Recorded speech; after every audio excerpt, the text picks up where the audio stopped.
Biyernes, kaya sinundo si Leira Zara ng mister niyang si Wilmer mula sa Maynila, kung saan siya nagtatrabaho at buong linggo ng stay-in. Habang binabaybay ang kahabaan ng E. Rodriguez Street sa Quezon City, nakatsyempo sila ng emergency. Si Wilmer, to the rescue agad. May ambulansya po, emergency. Tinulungan pa po namin yun. Kami, syempre Friday, traffic rush hour po. Kami po yung nagbubusina sa mga sasakyan para mag-give way dun sa ambulance hanggang... Pagkatapos nito, nagtuloy-tuloy na sa biyahe ang mag-asawa. Pero maya-maya, may nadaanan naman silang issue sa kalsada. Nag-stop over kami doon sa madalas po naming tinitigilan talaga doon sa may corner ng Sullivan, doon po sa may siomai cart. Siya po kakain na po noon, tapos ako po umakyat ako bandang taas, mamimili po ako ng pasalubong. Yung mga napamili ko po, wallet, cellphone, nilagay na po namin lahat sa compartment para wala na po akong hawak habang bumabiyahe po kami. Nagkukwentuhan, konting kwentuhan, nakaon na rin po yung motor noon. Ready to go na po kami, kumbaga sasampa na lang po ako. Nung nagkukwentuhan pa lang po kami, doon po namin napansin na yung mga MMDA ay may sinita. Pero yung motor po ay hindi tumigil. Walang motor ang mga sumitang tauhan ng MMDA. Kaya si Wilmer, voluntaryong hinabol ang pasaway na rider. Habang si Leira, walang nagawa kundi hintayin makabalik ang asawa. Sabi po ng asawa ko, dyan ka lang, antayin mo ko, habulin ko lang yon. Di, nandun na lang po ako, naiwan na lang po ako dun sa may Sullivan, dun po ako sa labas ng Jollibee nag-aantay. Kasi wala po akong cellphone, wala akong pera. Kumbaga, nasa labas lang ako para kung ako yung unang makakita sa kanya pagka dumating siya kasi wala siyang contact sa akin eh. Pero lumipas ang dalawa hanggang halos 4 na oras. Hindi pa rin bumabalik si Wilmer. Matindi na ang kabog ng dibdib ng kanyang misis.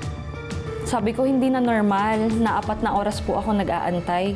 Sabi ko, kinakabahan na po ako. Naisip ko kung hindi po siya nasemplang, hindi siya nasagasaan, baka po siya ibinaril. Lumala pa ang kanyang kaba nang biglang dumating ang kanyang ina kasamang isang pulis. Sa isip ko, bakit ako susunduin ito? Hindi normal, kako. Tapos lumapit po ako sa nanay ko. Sabi ko, bakit ka nandito? Nasaan si Nognog, kako? Tapos sabi niya, halika, sama ka sa akin. Tapos doon ko nalaman na may kasama po siyang pulis. Sabi ko, sir, bakit? Ano nangyari sa asawa ko? Panay ang pagsusumamo ni Leira. Pero hindi sumagot ang mga pulis hanggang makarating sila sa presinto. Doon, nakatanggap daw siya ng kakaibang tawag mula sa katrabaho. Ang bungad po sa akin, condolence at pakikiramay. Sabi ko, bakit po condolence? Bakit po pakikiramay yung sinasabi niyo? Buhay pa po yung asawa ko. Sabi ko, kakarating ko lang ng police station. Sabi ko, pupuntahan ko pa lang yung asawa ko. Buhay pa na may asawa ko. Bakit condolence yung sinasabi niyo? Dahil dito, nagpumilit na si Leira na makitang asawa. Sabi ko sa mga pulis, sabi ko, sir, baka pwedeng puntahan natin yung asawa ko na kasi sabi ko, baka hinahanap na ako ng asawa ko. Habang naghihintay ng sundo, nagdesisyon na ang nanay ni Leira na sabihin ang totoo tungkol kay Wilmer na ito ay nakabaril.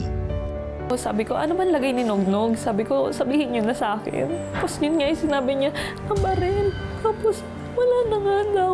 Tapos pagkadating namin ng ospital, sabi ko, i-confirm ko kung yung asawa ko yun kasi baka mamaya nagkakamali kayo. Baka kako kamukha lang niya. Yun nga lang, hindi nagsisinungaling ang mga ebidensya na ang mister niyang si Wilmer tuluyan na siyang iniwan. At ang salarin, isang abusadong rider na ayaw magpasita sa mga otoridad. Lumalabas na itong rider pala ay pinara dahil sa kanyang initial violation na tinatawag na dress code dahil ito po ay nakatsinelas. Binigay na sa akin yung relo, binigay na sa akin yung sing-sing sa asawa ko ngayon. Tapos yun, pinuksan niya nila. Asawa ko nga.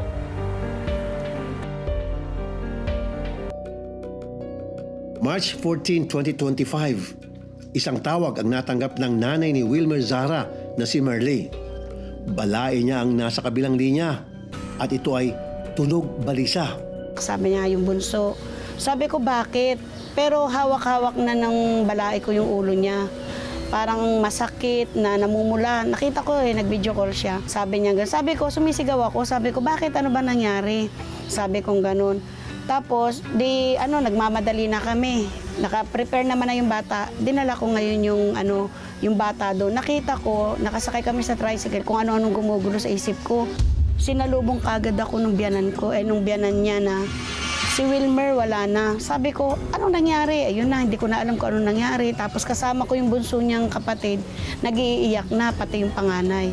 Nasaan? Sabi ng mga pulis, nasa ospital lang daw. Hindi nila sinabi na patay. Pero yung balae ko nasabi nila na patay na nga daw si Wilmer. Sabi na aksidente. Hindi sinabi sa akin kung anong pagka-aksidente. Nagsagawa ng backtracking ng mga pulis sa mga CCTV sa lugar. Sa isa sa mga kuha, nakitang naglalakad pang sospek bago siya tuluyang natuntun at nahabol ni Wilmer. Ito namang biktima, nung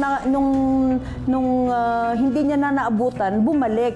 Pero sa isang anggulo ng CCTV, nakita doon na nakasakay na, naka-backride sa biktima ang suspect.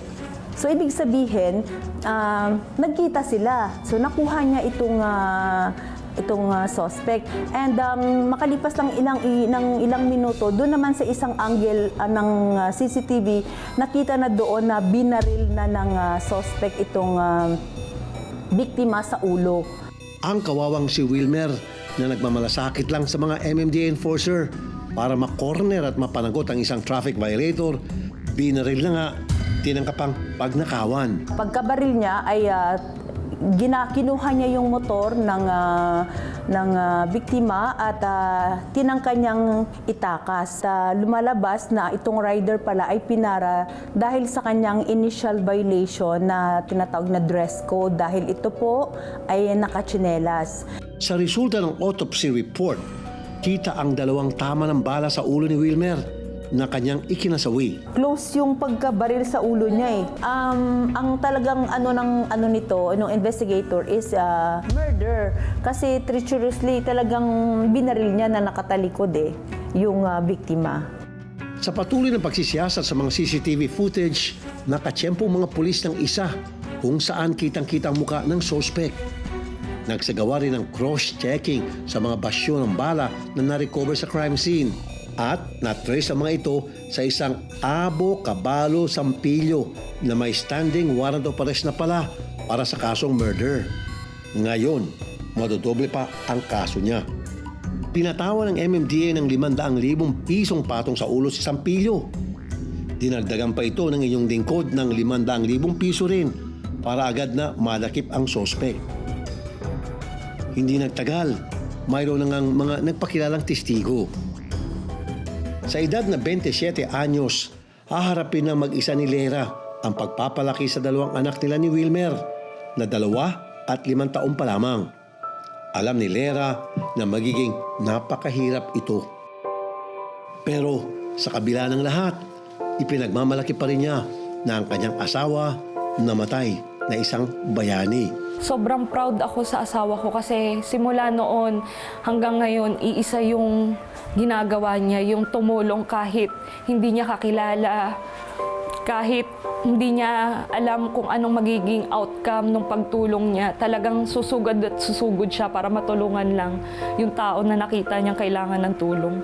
Dati, hindi ko alam kung kakayanin ko, pero pipilitin ko. Kasi alam kong yan yung gusto mo. Sobrang miss na kita.